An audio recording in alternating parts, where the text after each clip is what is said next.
Look, I mean, as I say, a year and a bit into this job, I have to say New Zealand has a fantastic future ahead of it itself. There is no reasons why we can't do exceptionally well in the world. If I take a step back and think about our position in the Indo-Pacific region, when you think about the abundant natural resources we have, the strong social and democratic institutions, and most importantly, some amazing, creative, talented, driven, ambitious people. I think New Zealand has a fantastic future ahead of it, and there should be no excuses for why we can't go realise that potential and that future for ourselves. Oh, good morning, John. G'day. Yeah. So Luxon, he says in one of the speeches, he says New Zealand has a fantastic future. But who is he talking about? I don't know. Who do you think he's talking about, John? No.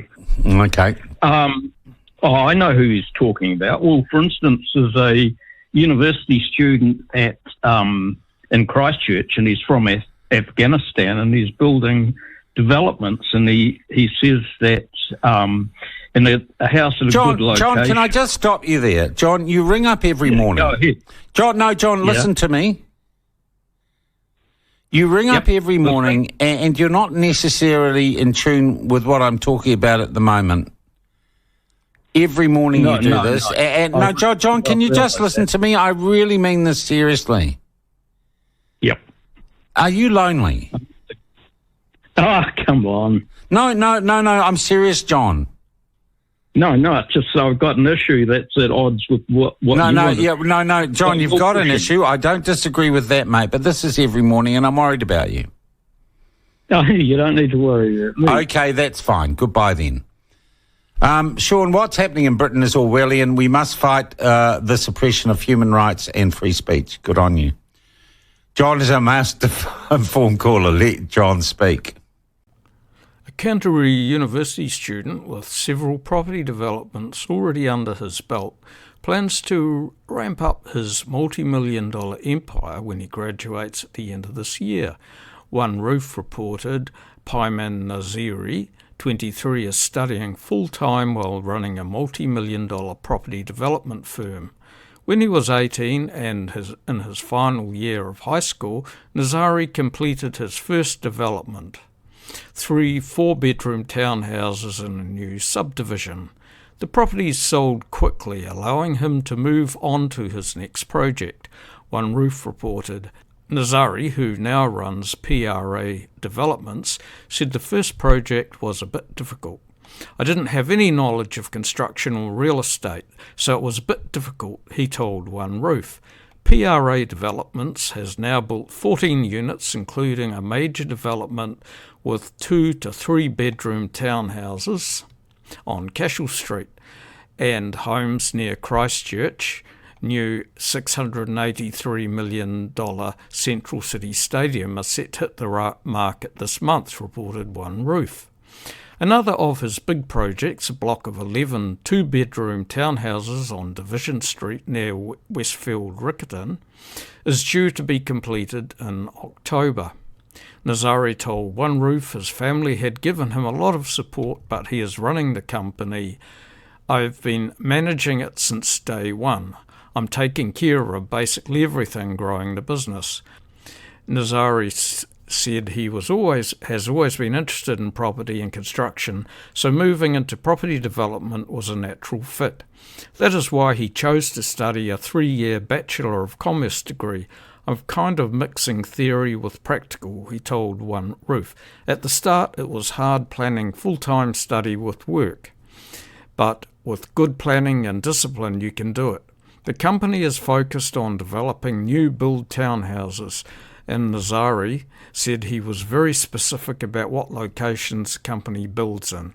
We only buy land in premium locations. Most of our clients are investors, and if you have a house in a good location, there's the potential for huge capital growth and good rental income, he told One Roof.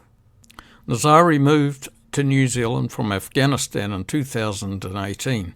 He said Christchurch has potential that other cities, New Zealand cities, do not. It's affordable and it's undervalued as well. Nazari told One Roof he is aiming to build 50 houses by 2026 and expand into developing subdivisions once he has completed his studies at the end of the year.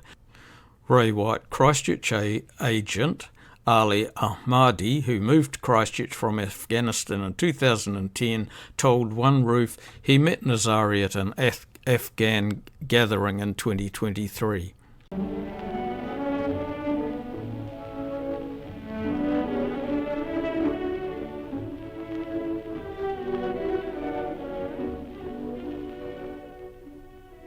This is the story of a problem not yet solved. The story of an attempt to do justice to the prospects New Zealand should hold out for the future of her citizens. An attempt by a young nation to make gardens and build homes as fast as its citizens can fill in forms, as fast as an eager people can reach out for the space that belongs to them and the future of New Zealand. An attempt by New Zealand to bend to the use of the people their raw material for health, the fresh air that is so plentiful, not in bed sitting rooms, but over the free surface of New Zealand's open spaces, and so shamefully scarce in the cramped city streets. Not that the attempt has been a failure in itself. In contrast to this, 12,000 housewives today work in modern kitchens. To replace the patterned house of poverty, the state housing scheme has built nearly 12,000 new homes.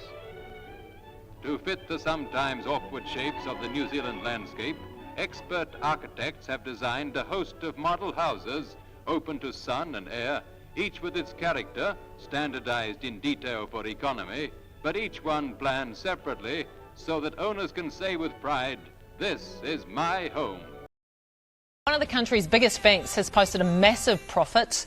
ANZ reported a profit to the tune of nearly $2 billion. The bank said it was driven by record demand in the housing market and a stronger than expected economy. But it's promoted a call by some experts for a review into the banking system. For insight, we're joined by commentator Bernard Hickey. Bernard, as always, it is an absolute pleasure to have you on the show. So profit is up 44% on the previous year. We know the property market is hot, but that hot? How did this happen? Well, we really don't have an economy. We've got a housing market with bits tacked on. So this is a reflection of that. Everywhere we look, it seems to always be about housing. And it's the same with this banking story. Remember, in the last quarter or so, ANZ lent 70% of its new lending to housing. And really, our banks aren't really looking after the business sector anymore. They're just looking after the housing sector. And you could say that for lots of our economy and our society. It really is all about who owns houses and who doesn't own houses. Yeah, you touched on this, but ANZ set aside about $400 million for bad debt, but they were actually able to release about a quarter of that. The economy faring better than expected. Therefore, given that and its massive profit, is this a reflection of the economy? Well, that's the thing. This is a reflection of the housing economy because we are so dominated by our housing sector in how the economy rises and falls, how our wealth rises and falls, how rich we feel, or at least those people who own property, how much the rents are. And in fact, the banks have acted together with the government and the Reserve Bank to pump lots of money into the housing market to help rescue the economy last year after COVID. So this is a reflection of that, where the government and the Reserve Bank and the banking system have used the housing market as a wealth tool to pump up the economy. And an inevitable result of that is huge profits for the banks, about $6 billion in total for all of the big four Australian banks. And that's about 2% of GDP. That's a really, really big chunk, much bigger than in other countries. Okay, so should customers be looking sideways at ANZ? How should they interpret the profit?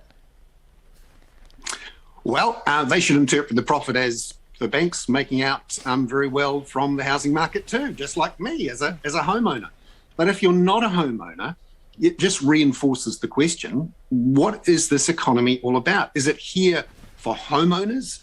Is it here for tax-free capital gains? or is it here for real jobs and the real economy? Because at the moment, our banking system and our political system is really designed for the housing economy, not for the real economy.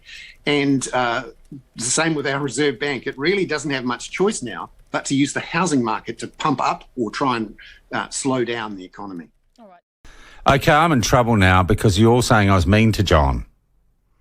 Is it meaner to John to say not today, thank you, or to let other people laugh at him as they do? Geez, it's a two-edged sword. I hear your criticism, and I'm prepared to entertain that I might have got it wrong. But John rings up just to talk, not necessarily about anything. And often John talks about stuff that he's read, not what he thinks. Okay? And there's another John's text. And John from Auckland here, I get very lonely sometimes, but I find the platform comforting and the tone of your voice soothing and reassuring. Yeah, I'm a loser, but I feel like a winner listening to the platform. John, I'm sure you're not, and we're all God's creatures, as they say. But John, honestly, every morning, and he'll just inanely go somewhere, and there's never really any point. Maybe I should be more tolerant. Maybe I'm anti-free speech. I don't know. All right, let's move on to our next interview.